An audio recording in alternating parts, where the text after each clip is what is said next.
لا إله إلا الله وحده لا شريك له وأشهد أن محمدًا عبده ورسوله أما بعد فإن خير الحديث كتاب الله وخير الهدي هدي محمد صلى الله عليه وسلم وشر الأمور محدثاتها وكل محدثة بدعة وكل بدعة ضلالة وكل ضلالة في النار.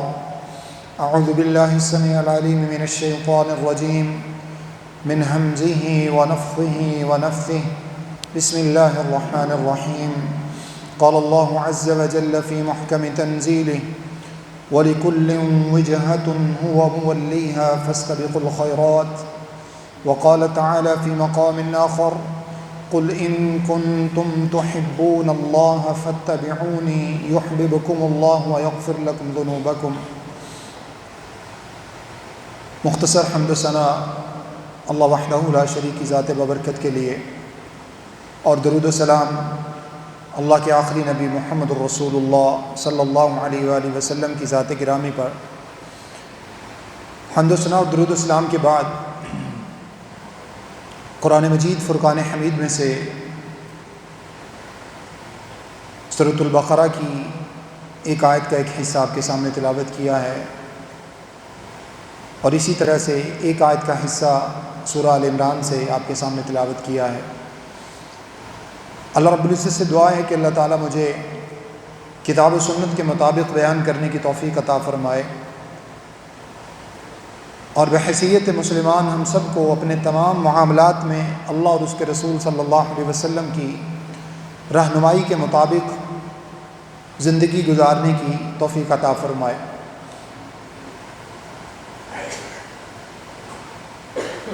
ربیع الاول کی مہینے کی مناسبت سے جہاں دیگر بہت سے موضوع بیان کیے جاتے ہیں، جس بات کی اس وقت مجھے اور آپ کو مسلمانوں کو اشد ضرورت ہے، اس میں کوئی شک و شبہ نہیں کہ رسول اللہ صلی اللہ علیہ وسلم کی محبت جزو ایمان ہے، اس کے بغیر ایمان مکمل نہیں.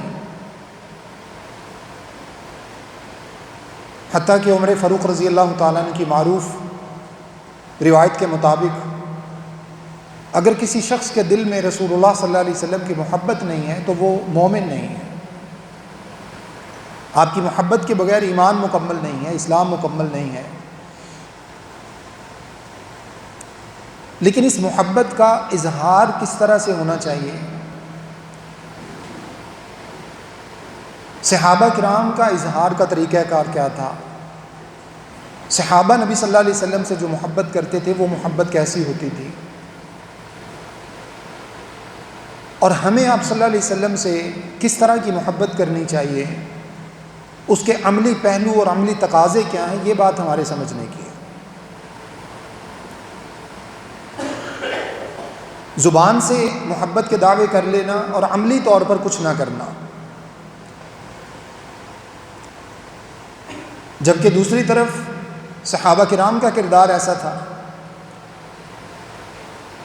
کہ جب ضرورت پڑتی تو وہ زبان سے نبی صلی اللہ علیہ وسلم کے ساتھ محبت کا اظہار بھی فرماتے،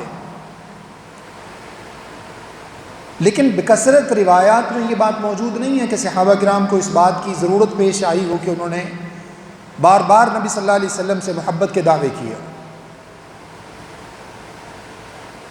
بلکہ زیادہ تر جو ذخیرہ احادیث ہمارے سامنے موجود ہے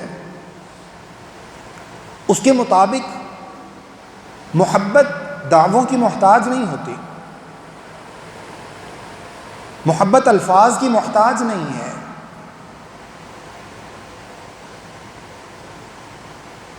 اس بات کو آپ عملی طور پر یوں سمجھیے کہ اللہ رب العزت نے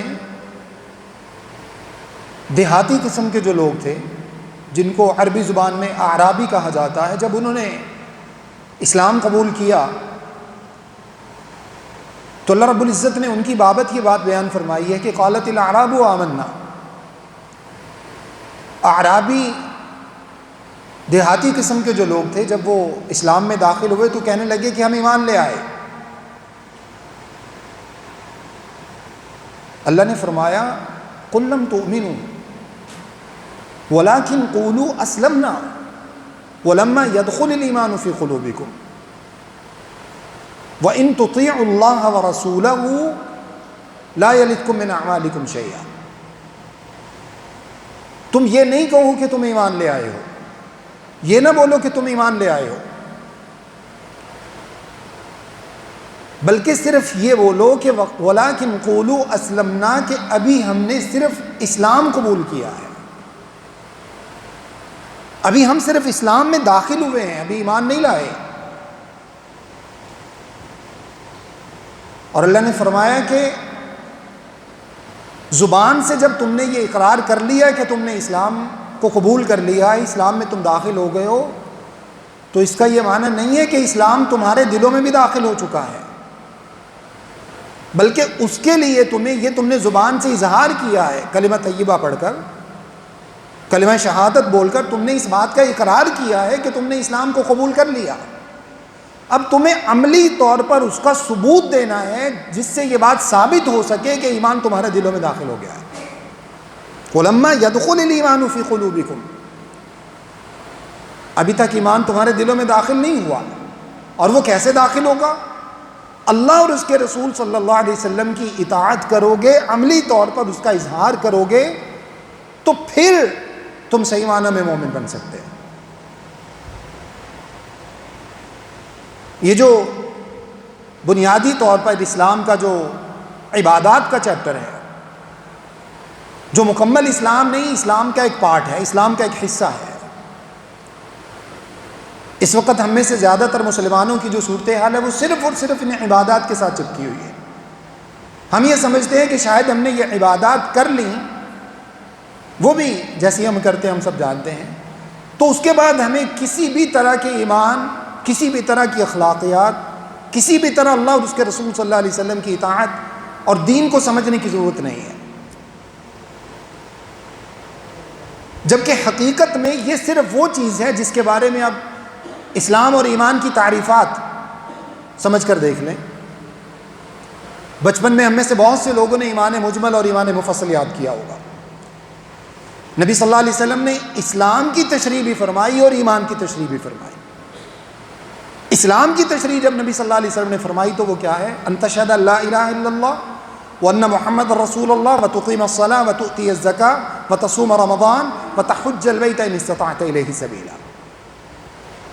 تم کلمہ طیبہ کی گواہی دے دو، شہادتین کا اقرار کر لو، نمبر 1، نماز کو قائم کر لو، زکوٰۃ کو ادا کر لو، رمضان کے روزے رکھ لو، اللہ نے طاقت دی ہے تو حج کر لو، تو مسلمان ہو. اب تو مسلمان کہلا سکتے ہیں. بس یہاں پر صرف اسلام ہے، ایمان نہیں ہے. ایمان کیا ہے؟ حدیث جبریل میں صحیح بخاری اور صحیح مسلم دونوں میں یہ روایت موجود ہے. جبریل علیہ الصلاۃ والسلام نے اللہ کے نبی صلی اللہ علیہ وسلم سے دریافت کیا، اللہ کے رسول ایمان کیا ہے؟ کبھی اس کے اوپر بڑی تفصیلی بات انشاءاللہ تعالیٰ کرنے کی کوشش کریں گے. حدیث جبریل بڑی دلچسپ روایت ہے اور مکمل اسلام اس میں داخل ہے. تو جبریل علیہ الصلاۃ والسلام نے پوچھا محمد صلی اللہ علیہ وسلم اخبرنی عن الایمان، مجھے بتائیے ایمان کیا چیز ہے؟ تو اللہ کے نبی علیہ السلام نے ارشاد فرمایا ان تؤمن باللہ وملائکتہ وکتبہ ورسلہ والیوم الآخر وتؤمن بالقدر خیرہ وشرہ. یہ 6 چیزیں رسول اللہ صلی اللہ علیہ وسلم نے فرمایا جن کا تعلق، ایک چیز کا بھی تعلق بظاہر کسی طرح کے عمل سے نہیں ہے، ان کا تعلق عقیدے سے ہے، ان کا تعلق ایمان سے ہے، ان کا تعلق یقین سے ہے. یہ 6 چیزیں رسول اللہ صلی اللہ علیہ وسلم نے بتائیں جس کا معنی یہ ہے کہ میرا اور آپ کا اللہ تعالیٰ کی توحید کا اقرار کرنا، اس کے لیے کسی عمل کی ضرورت پیش نہیں آتی. ظاہری طور پر یہ ایک عقیدہ ہے جس کو ثابت کرنے کے لیے مجھے اور آپ کو ایسا ثبوت اپنے دل سے دینے کی ضرورت ہے، اپنے ایمان سے دینے کی ضرورت ہے، اپنے عمل سے دینے کی ضرورت ہے، جس سے یہ ثابت ہو سکے کہ ایمان بنیادی طور پر کیا ہے، اللہ تعالیٰ کے ساتھ ایمان کیا ہے. اس کے لیے دعویٰ کافی نہیں ہے. نبیوں پر ایمان ہے، کتابوں پر ایمان ہے، فرشتوں پر ایمان ہے، آخرت پر ایمان ہے، اچھی اور بری تقدیر پر ایمان ہے. یہ میرے اور آپ کے اعمال سے چھلکتا ہو، میرے اور آپ کے اعمال اس بات کا ثبوت دیں ہم نبی صلی اللہ علیہ وسلم سے محبت کا صرف دعویٰ نہ کریں، اللہ سے محبت کا دعویٰ نہ کریں، بلکہ جس بات کی ضرورت ہے وہ کیا ہے؟ اللہ تعالیٰ نے ارشاد فرمایا تم میں سے بہت سے لوگ اللہ اور اس کے رسول صلی اللہ علیہ وسلم کے ساتھ محبت کا دعویٰ کرتے ہیں۔ یہ صرف دعویٰ کافی نہیں ہے۔ اے نبی صلی اللہ علیہ وسلم آپ ان سے کہہ دیجئے، سورہ آل عمران کی آیت، قُلْ إِن كُنتُمْ تُحِبُّونَ اللَّهَ فَاتَّبِعُونِي، اگر تم محمد صلی اللہ علیہ وسلم سے محبت کا دعویٰ کرتے ہو، اللہ سے محبت کا دعویٰ کرتے ہو، تم اپنے اسلام لانے کا دعویٰ کرتے ہو، مسلمان ہونے کا دعویٰ کرتے ہو، ایمان والے ہونے کا دعویٰ کرتے ہو، ثبوت کیا ہے؟ اس کا عملی اظہار کہاں ہے؟ تمہارے اعمال سے کب نظر آتا ہے کہ تم صحیح معنی میں مسلم اور صحیح معنی میں مومن ہو؟ اس بات کا ثبوت تمہارے اعمال دیں گے کہ نبی صلی اللہ علیہ وسلم کے کہنے پر تم چل پڑتے ہو، ان کے روکنے پر رک جاتے ہو۔ اگر نہیں تو پھر دعویٰ کافی نہیں ہے۔ اگر ایسا نہیں ہے تو پھر دعویٰ کافی نہیں ہے۔ عملی طور پر ایسی چیزوں کا اظہار کرنے کی ضرورت ہے، عملی طور پر وہ چیزیں اپنی زندگی میں لانے کی ضرورت ہے جس سے انسان یہ پروو کر سکے، جس سے انسان یہ ثابت کر سکے کہ میں صحیح معنی میں مسلمان ہوں، میں صحیح معنی میں ایمان والا ہوں۔ آج کے مسلمان کو ایک غیر مسلم کے سامنے کھڑا کر کے دونوں کی پہچان کروا کے دیکھ لیجئے، دونوں کے اعمال جو ہے وہ ان کا موازنہ کروا کے دیکھ لیجئے، دونوں کی زندگیوں کا موازنہ کروا کے دیکھ لیجئے، ایمان سے بتائیے، یہ بات میں آپ کے اوپر یا اپنے اوپر بلیم کے طور پر نہیں کہتا، ایمان سے بتائیے کہ ایک طرف مسلم اور ایک طرف نان مسلم دونوں کھڑے ہوں، دونوں کی زندگیاں آپ کے سامنے ہوں، تو کیا ان دونوں کی زندگی کے کمپیریزن کے بعد ہم یہ کہہ سکتے ہیں کہ ان میں سے جو مسلمان شخص ہے اس کے اعمال غیر مسلم شخص سے زیادہ بہتر ہیں، سوائے اس کے کہ اس نے کلمہ پڑھا ہوا اس نے کلمہ نہیں پڑھا ہوا؟ اگر ہمارے اعمال چاہے وہ کسی بھی نام پر ہو، وہ محبت کے نام پر ہوں، وہ عشق کے نام پر ہوں، جو لفظ اللہ اور اس کے رسول صلی اللہ علیہ وسلم کے لیے استعمال کرنا جائز نہیں ہے، وہ صرف دعوے ہوں، کسی بھی نام کے اوپر ہو، وہ غلو ہو، نبی صلی اللہ علیہ وسلم کی ذات کے بارے میں غلو ہو، آپ صلی اللہ علیہ وسلم کی صفات کے بارے میں غلو ہو، لیکن صرف دعوے تو کافی نہیں ہیں۔ ہم بڑے بڑے جلوس نکال کر اللہ اور اس کے رسول صلی اللہ علیہ وسلم کو کیا دکھانا چاہتے ہیں؟ جب عمل کی باری آئے تو میری اپنی زندگی میں کوئی عمل نہیں ہے، مسلمانوں کی زندگی میں الا ماشاءاللہ کوئی عمل نہیں ہے۔ اللہ رب العزت نے فرمایا کہ تمہیں یہ اظہار کرنے کے لیے اعمال کرنا ہے، یہ صرف زبان سے دعویٰ کرنا کافی نہیں ہے۔ نبی صلی اللہ علیہ وسلم نے صحیح بخاری اور صحیح مسلم کے اندر یہ روایت موجود ہے، غزوہ بدر کے موقع پر اسلام کی ابھی پہلی جنگ تھی، بہت سے تحفظات تھے مسلمانوں کو، تعداد بہت کم تھی، اسلحہ نہ ہونے کے برابر تھا، تیاری نہ ہونے کے برابر تھی، بظاہر ارادہ ایک تجارتی قافلے کی طرف تھا، بظاہر ارادہ جنگ کا نہیں تھا، ابھی ویژنری قسم کے مسلمان بننے میں کچھ وقت لگتا، کچھ ٹائم چاہیے تھا۔ اللہ تعالیٰ کی طرف سے ایک بہت بڑی آزمائش جنگ بدر کی صورت میں اللہ رب العزت نے مسلمانوں پر ڈال دی۔ نبی صلی اللہ علیہ وسلم نے صحابہ کرام کے سامنے جب آپ کو تجارتی قافلے کا پتہ چلا کہ کفار کا ایک تجارتی قافلہ یہاں سے گزر رہا ہے، تو آپ صلی اللہ علیہ وسلم نے اس کا ارادہ فرمایا کہ ہمیں اس قافلے کو کسی بھی طرح سے لینا ہے، ہمیں اس کو دبوچنا ہے، کیونکہ انہوں نے مکہ میں ہمیں بہت نقصان پہنچایا۔ آپ صلی اللہ علیہ وسلم نے اس بات کا اظہار صحابہ کرام کے سامنے کیا، جن میں انصار بھی تھے، مہاجرین بھی تھے۔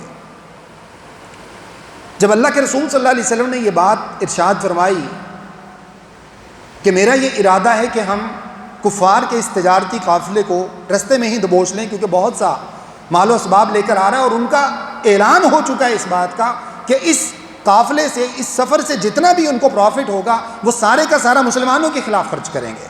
تو مسلمانوں کے پاس یہ رائٹ ہے کہ مسلمان اس جاتے ہوئے قافلے کو پکڑیں اور اس جو ہے وہ ساز و سامان کو اپنے قبضے میں لے لیں۔ اور آپ جانتے ہیں کہ رسول اللہ صلی اللہ علیہ وسلم کوئی بھی کام اپنی مرضی سے نہیں کرتے تھے، یہ فیصلہ اصل میں اللہ تعالیٰ کی طرف سے تھا، اگرچہ وقتی طور پہ فیصلہ کچھ اور تھا، اس کے بعد فیصلہ بدل کر جنگ بدر کی طرف جانے والا تھا۔ جب نبی صلی اللہ علیہ وسلم نے صحابہ کرام کی رائے چاہی کہ آپ لوگ مجھے بتاؤ کیا کرنا چاہیے، ابو بکر صدیق رضی اللہ تعالیٰ عنہ مہاجرین میں سے تھے، کچھ کہنے لگے، اللہ کے رسول صلی اللہ علیہ وسلم نے ان سے تعرض فرمایا، یعنی ان کی طرف سے رخ دوسری طرف پھیر لیا، جس کا معنی یہ تھا کہ نبی صلی اللہ علیہ وسلم کسی اور کی زبان سے کچھ سننا چاہتے تھے۔ اسی اثناء میں عمر فاروق رضی اللہ تعالیٰ عنہ نے اجازت چاہی کہ اللہ کے رسول اگر اجازت دے تو میں اس حوالے سے اپنی رائے کا اظہار کروں۔ آپ صلی اللہ علیہ وسلم نے پھر چہرہ دوسری طرف کر لیا، جس کا معنی یہ تھا کہ آپ صلی اللہ علیہ وسلم کسی اور سے کچھ سننا چاہتے ہیں۔ انصار صحابہ کو سمجھ آ گئی کہ مہاجرین تو ایک بہت بڑی قربانی ہجرت کی صورت میں دے کر آئے ہیں، ان کے ایمان کا تو نبی صلی اللہ علیہ وسلم کو اندازہ ہو چکا ہے، اس وقت ہمارے امتحان کی اللہ کے نبی صلی اللہ علیہ وسلم ہمارا امتحان لینا چاہتے ہیں، ہمارا امتحان مقصود ہے۔ سعد بن عبادہ رضی اللہ تعالیٰ عنہ جو انصار صحابہ میں سے تھے، کھڑے ہوئے عرض کی، اللہ کے رسول صلی اللہ علیہ وسلم شاید آپ انصار کے ایمان کا امتحان لینا چاہتے ہیں۔ اللہ کے رسول صلی اللہ علیہ وسلم اگر آپ کا حکم ہو تو اللہ کی قسم اگر آپ حکم دیں تو ہم اپنے گھوڑے سمندروں میں ڈال دیں، اور اگر آپ ہمیں اس بات کا حکم دیں کہ اپنی اونٹنیوں پر بیٹھ کر ہم جا کے چٹانوں سے اپنی اونٹنیوں کو ٹکرا دیں تو اللہ کے رسول آپ ہمیں پیچھے نہیں پائیں گے۔ آپ کا حکم ہو تو گھوڑے سمندروں میں کود جائیں گے، اور آپ کا حکم ہو تو اونٹنیوں سمیت ہم پہاڑوں چٹانوں سے ٹکرا جائیں گے۔ اللہ کے رسول صلی اللہ علیہ وسلم نے جب یہ بات سنی، سعد بن عبادہ خود بیان فرماتے ہیں کہ اللہ کے رسول صلی اللہ علیہ وسلم نے جب میری زبان سے یہ کلمات سنے تو اللہ کے رسول صلی اللہ علیہ وسلم کے چہرے مبارک پر خوشی کی لہر دوڑ گئی۔ آپ نے فرمایا مجھے یہ ایمان چاہیے، اور آپ جانتے ہیں کہ جنگ بدر نے وہ تاریخ رقم کی ہے کہ اللہ کی قسم پوری دنیا ایسی تاریخ ایسی مثال لانے سے قاصر ہے۔ اس ایمان کی ضرورت ہے۔ رسول اللہ صلی اللہ علیہ وسلم صحیح مسلم میں، سنن نبی داؤد میں روایت موجود ہے، اللہ کے رسول صلی اللہ علیہ وسلم خطبہ جمعہ کے لیے ممبر پر تشریف لائے۔ جب آپ صلی اللہ علیہ وسلم ممبر پر پہنچے تو اللہ کے نبی صلی اللہ علیہ وسلم نے ابھی جمعہ چونکہ ابتدائی طور پہ فرض ہوا تھا تو آپ صلی اللہ علیہ وسلم نے صحابہ کرام کو حکم دیا کہ بیٹھ جائیں، اپنی اپنی جگہوں پہ بیٹھ جائیں۔ عبداللہ بن مسعود رضی اللہ تعالیٰ عنہ ابھی مسجد میں داخل ہو رہے تھے جب اللہ کے رسول صلی اللہ علیہ وسلم نے صحابہ کرام کو بیٹھنے کا حکم دیا۔ وہ جوتوں والی جگہ پہ پہنچے تھے ابھی جہاں جوتے رکھے جاتے ہیں، صحیح حدیث میں موجود ہے۔ عبداللہ بن مسعود رضی اللہ تعالیٰ عنہ نے جب اللہ کے رسول صلی اللہ علیہ وسلم کا یہ حکم سنا کہ بیٹھ جاؤ تو عبداللہ بن مسعود رضی اللہ تعالیٰ عنہ جوتوں والی جگہ پہ بیٹھ گئے، وہیں پر جہاں کھڑے تھے وہیں پر ساکت ہو گئے۔ اس کے بعد اللہ کے رسول صلی اللہ علیہ وسلم کی جب نظر پڑی کہ ابن مسعود تو وہیں پر بیٹھ گئے تو اللہ کے نبی صلی اللہ علیہ وسلم نے ارشاد فرمایا، تعال یا ابن مسعود، ابن مسعود آپ آگے آ جائیں، آپ وہاں پر نہ بیٹھیں۔ یہ اس طرح کے ایمان، اس کی ضرورت ہے، عمل سے ظاہر ہو۔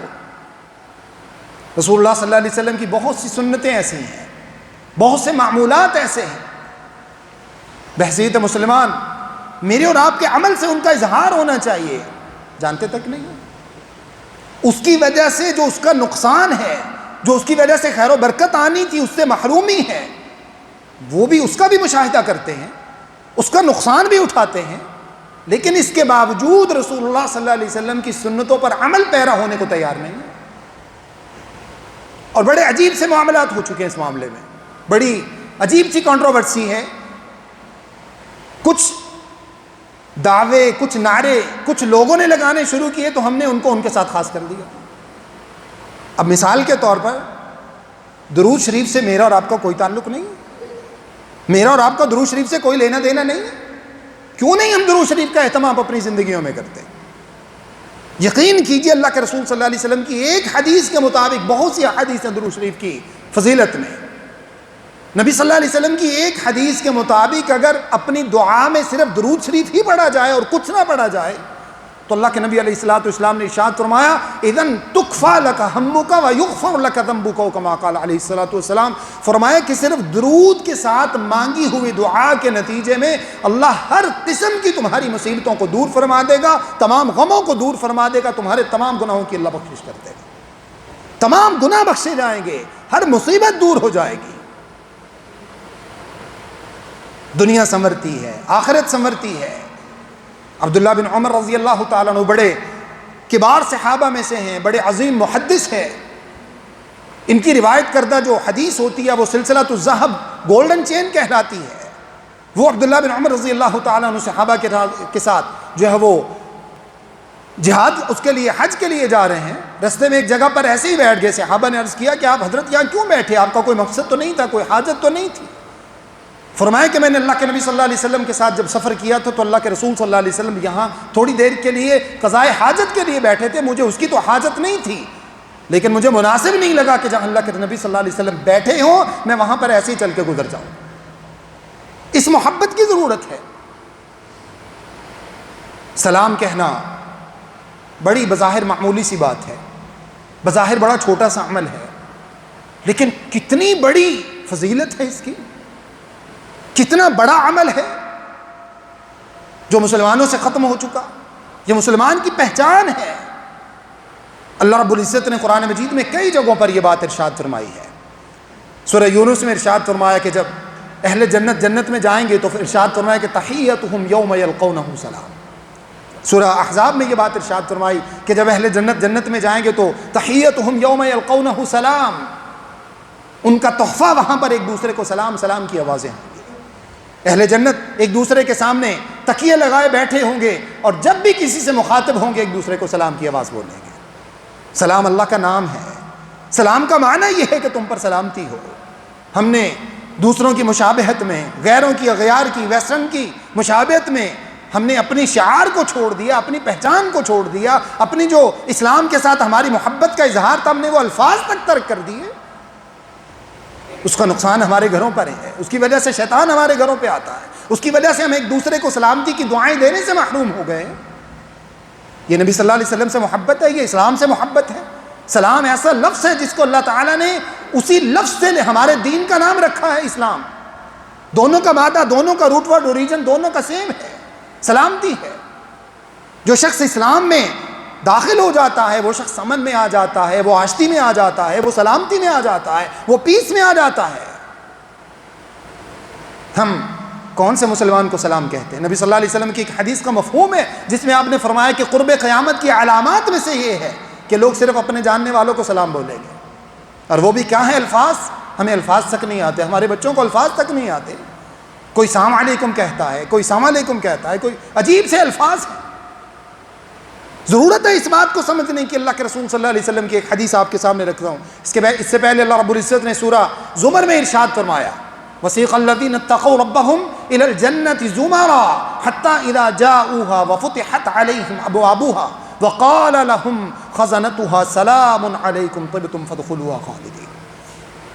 جب جہنم کا گروہ جہنم کی طرف چلایا جائے گا، وہاں ان کے ساتھ مناقشہ ہوگا، اسی طرح سے جنت والوں کا گروہ جنت کی طرف چلایا جائے گا۔ وہ جب جنت میں داخل ہوں گے تو جنت میں داخل ہوتے وقت وہاں کا جو داروغہ ہوگا، جنت کا جو دروازے کے اوپر کھڑا ہوا ہوگا، داروغہ جو جنت میں لوگوں کو انٹری کے لیے جو ہے وہ ویلکم کہنے کے لیے مامور ہوگا، اللہ رب العزت ارشاد فرماتے ہیں وقال لهم خزنتها، وہ داروغہ جو ہے وہ لوگوں کو پکار کر کہے گا اہل جنت کو سلام علیکم طبتم فادخلوها خالدین، تم پر سلامتی ہو، آج اس سے بڑا کوئی انعام نہیں ہے تم لوگوں کے لیے، سلامتی سے بڑھ کر کوئی انعام نہیں۔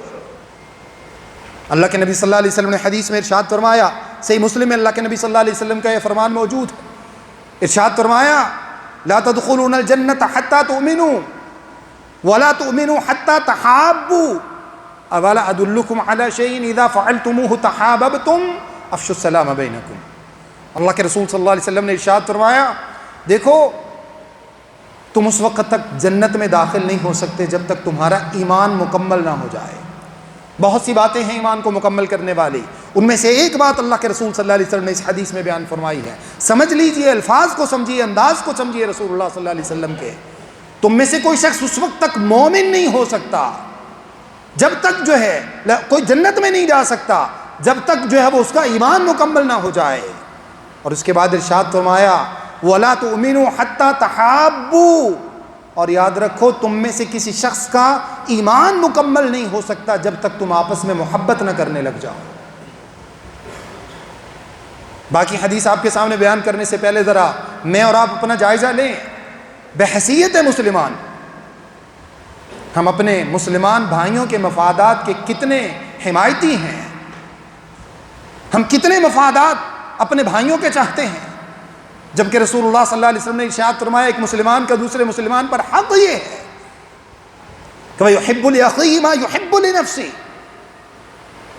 گلی میں گزرتے وقت اپنے بھائی کو ترجیح دے, کھانے کے وقت اپنے بھائی کو ترجیح دے, کسی جگہ جاتے ہوئے پہلے اپنے بھائی مسلمان کو رستہ دے, گاڑی میں بیٹھتے ہوئے اپنے بھائی کو پہلے ترجیح دے, ہاسپٹل میں, بینک میں, کسی بھی جگہ پر جاتے ہوئے پہلے اپنے بھائی کو ترجیح دینے کی کوشش کرے. جو اچھی چیز اپنے لیے پسند کرتا ہے اپنے بھائی کے لیے پہلے پسند کرے, جو چیز اس کو پسند ہے اپنے بھائی کی طرف آگے بڑھا دے.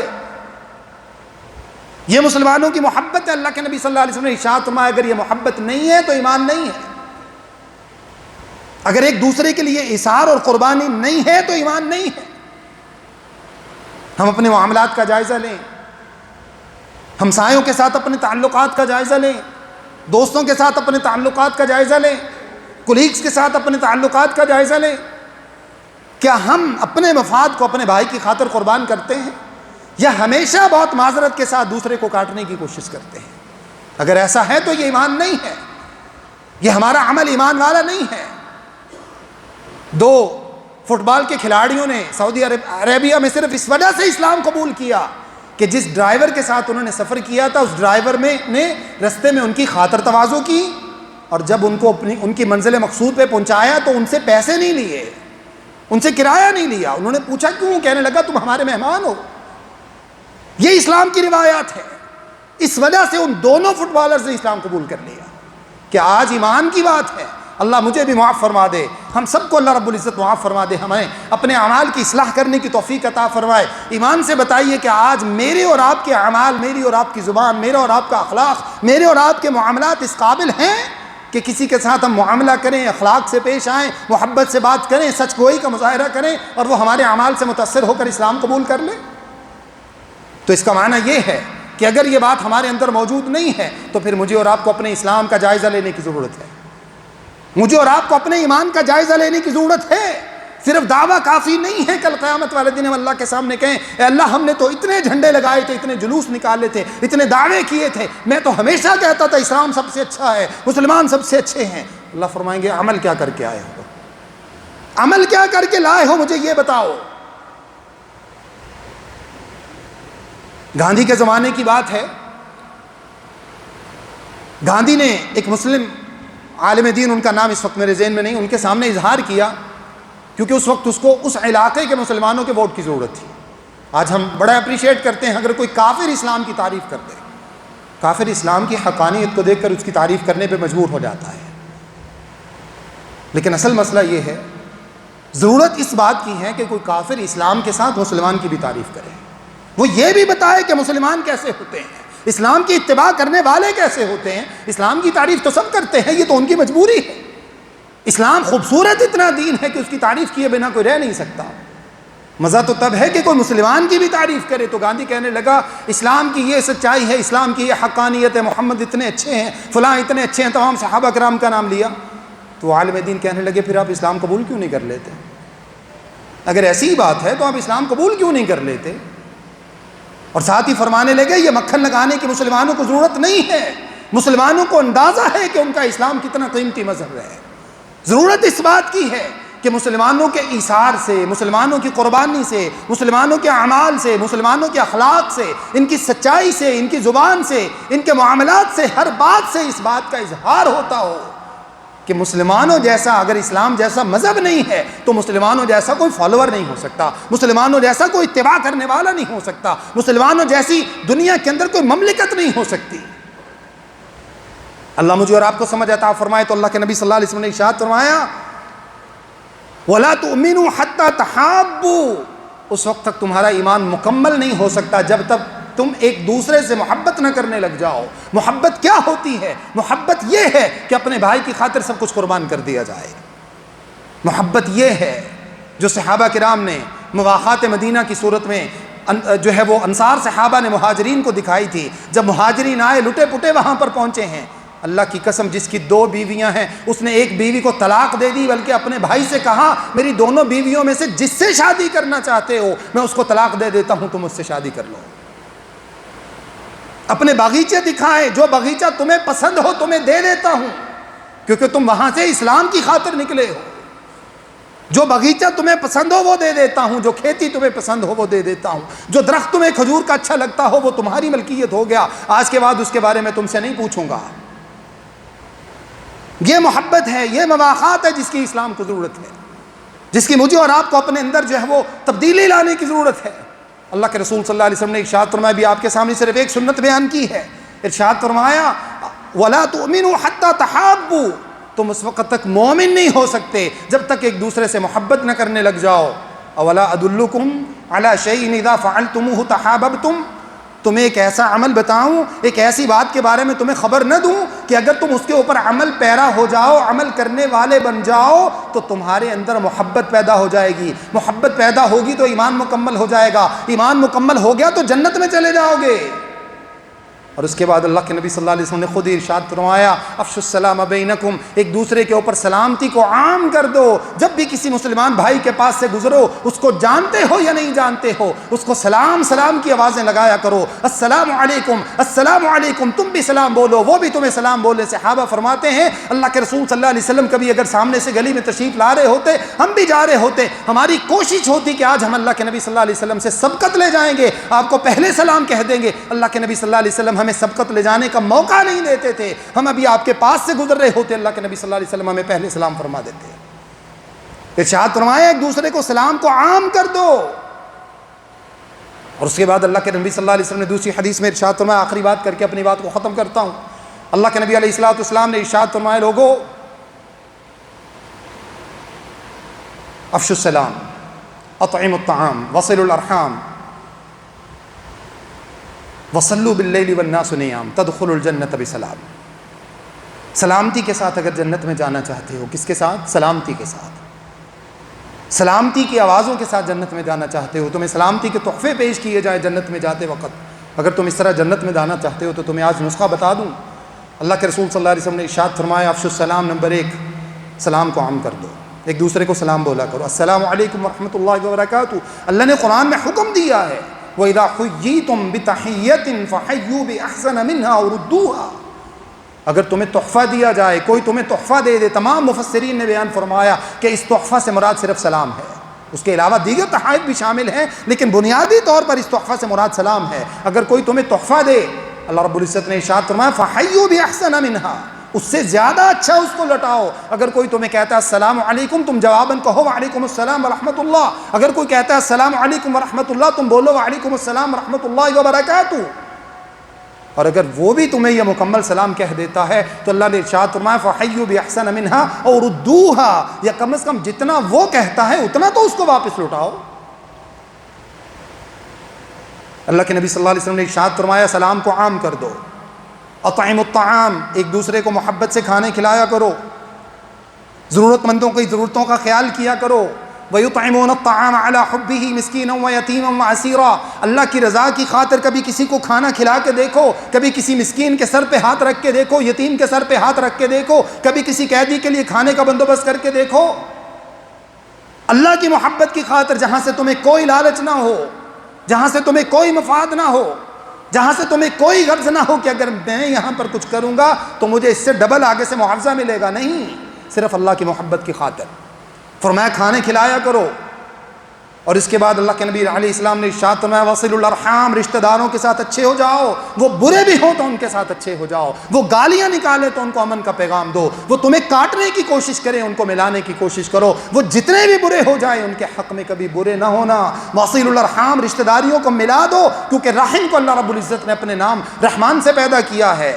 اس کے بعد ارشاد فرمایا وصلوا باللیل والناس نیام، رات میں جب لوگ سو جاتے ہیں اس وقت اللہ کی بارگاہ میں کھڑے ہو کر 2 رکعتیں ادا کر لیا کرو، اللہ مجھے اور آپ سب کو توفیق عطا فرمائے۔ ارشاد فرمایا تدخلوا الجنۃ بسلام، اگر یہ اعمال تم اپنی زندگی میں لے آتے ہو سلامتی کے ساتھ اللہ تمہیں جنت میں داخل فرما دیں گے۔ اللہ سے دعا ہے جو چند باتیں میں نے آپ کے سامنے گوش گزار کی ہیں، اللہ رب العزت مجھے اور آپ سب کو سمجھنے، عمل کرنے اور اللہ کے نبی صلی اللہ علیہ وسلم کے ساتھ عملی محبت کرنے کی توفیق عطا فرمائے۔ استغفر اللہ لی ولکم ولسائر المسلمین۔